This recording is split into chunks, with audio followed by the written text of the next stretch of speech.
Channel के गरुड़ पुराण अनुसूची के भाग 3 में आपका स्वागत है।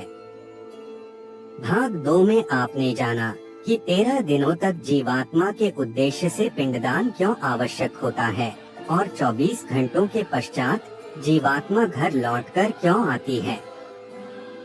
अगर आपको यह नहीं पता तो आपको बताएंगे कि 13 दिनों के पश्चात यमलोक के मार्ग के लिए प्रस्थान करने वाली जीवात्मा के साथ क्या क्या घटित होता है और उसके मार्ग में आने वाले 16 नगर कौन से हैं।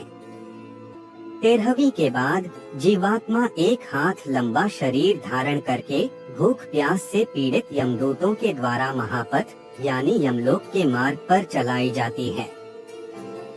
जो जीवात्मा पापी होती हैं, उनका मार्ग शीत, ताप, नुकीला, मांस खाने वाले जंतुओं से भरा और अग्नि से पर्याप्त होता है, और जो पुण्यकारी और सुकृति होते हैं उनका मार्ग सब प्रकार से सौम्य होता है। उनको उस मार्ग में कोई कष्ट नहीं होता। भूख और प्यास से पीड़ित उस जीवात्मा को नित्य यमदूत अत्यधिक दुख देते हैं।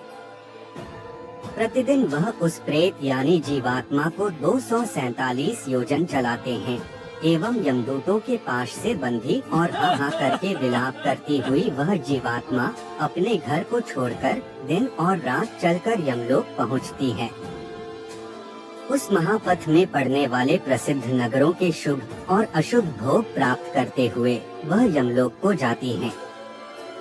इस मार्ग में क्रमशः याम्यपुर, सौरिपुर, नगेंद्र भवन, गंधर्व नगर, शैलागम, क्रौंचपुर, क्रूरपुर, विचित्र भवन, बहवापद, दुखद, नाना क्रंदनपुर, सुतप्त भवन, रौद्र नगर, पयोवर्षण, शीताढ्य और बहुधर्म भीति भवन नामक प्रसिद्ध नगर हैं। 13वीं के दिन यमदूत प्रेत को उस मार्ग पर उसी प्रकार से पकड़कर ले जाते हैं जिस प्रकार मनुष्य बंदर को पकड़कर ले जाता है।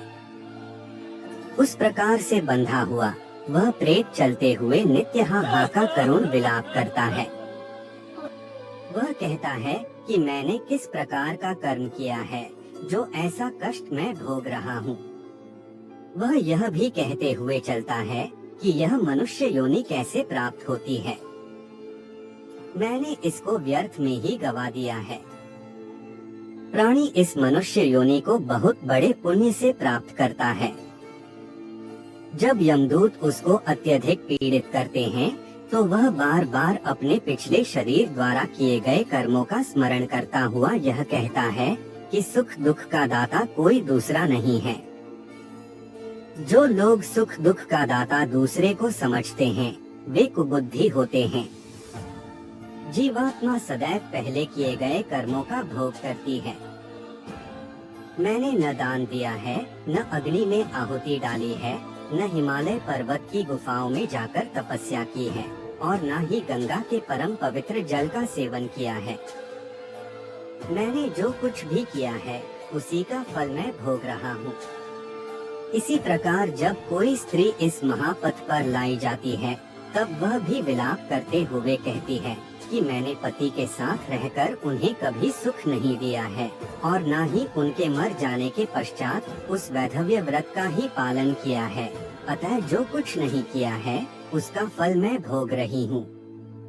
मैंने मासिक धर्म अथवा चंद्रायण व्रत के नियमों से इस शरीर का शोधन भी नहीं किया। स्त्री का शरीर बहुत से दुखों का पात्र होता है। पहले किए गए बुरे कर्मों के अनुसार मैंने इसे प्राप्त किया और इसे भी व्यर्थ में गवा दिया। इस प्रकार जोर से रोते और विलाप करते हुए अत्यधिक दुखित जीवात्मा को 17 दिन तक अकेले वायु मार्ग में यमदूतों के द्वारा निर्दयता पूर्वक खींचा जाता है। अब हम आपको यमलोक के मार्ग में आने वाले नगरों के विषय में बता रहे हैं।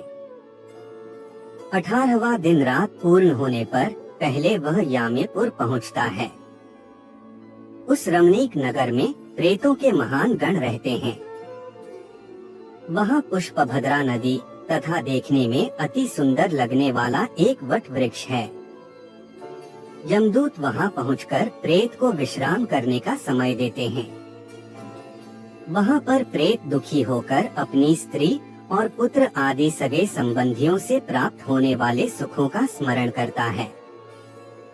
मार्ग में पड़ने वाले परिश्रम से थका एवं भूख प्यास से व्याकुल वह प्रेत वहाँ करुण विलाप करता है। उस समय वह धन, स्त्री, पुत्र, घर, सुख, नौकर और मित्र के विषय में तथा अन्य सभी के विषय में सोचता है। उस नगर में भूख प्यास से पीड़ित प्रेत को देखकर यमदूत कहते हैं कि कहाँ धन है, कहाँ पुत्र है, कहाँ स्त्री है, कहाँ घर है और कहाँ तू इस प्रकार दुख झेल रहा है। चिरकाल तक अब तू अपने कर्मों से अर्जित पापों का भोग कर और इस महापथ पर चल। यमदूतों के द्वारा इस प्रकार कहे जाने के बाद यमदूतों द्वारा उसे पीड़ा दी जाती है।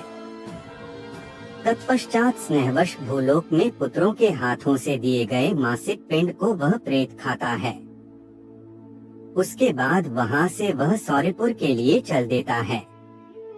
उस नगर में काल रूपधारी जगम नाम का राजा है। उसे देखकर जीवात्मा भयभीत हो उठती है और विश्राम करती है। श्राद्ध द्वारा दिए गए अन्न और जल का वह उसी नगर में उपभोग करके दिन और रात चलकर सुंदर बसे नागेंद्र भवन नामक नगरी की ओर जाता है।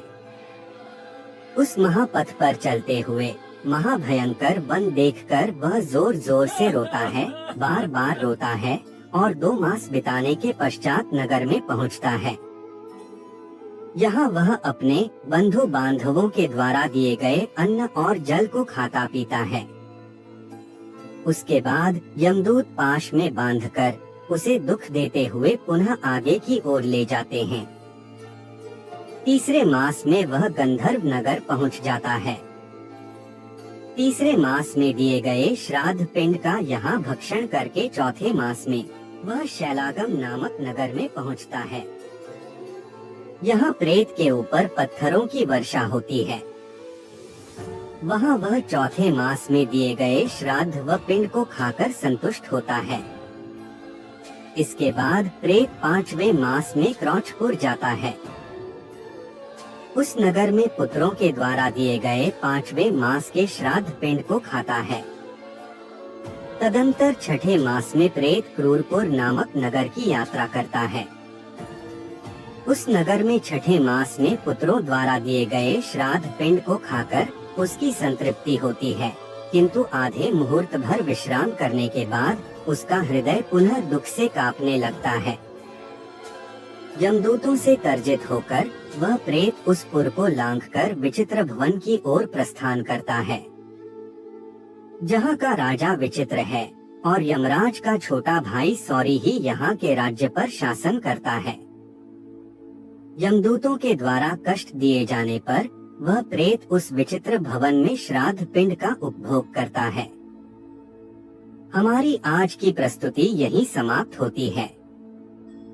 इससे आगे हम आपको गरुड़ पुराण के भाग 4 में बताएंगे।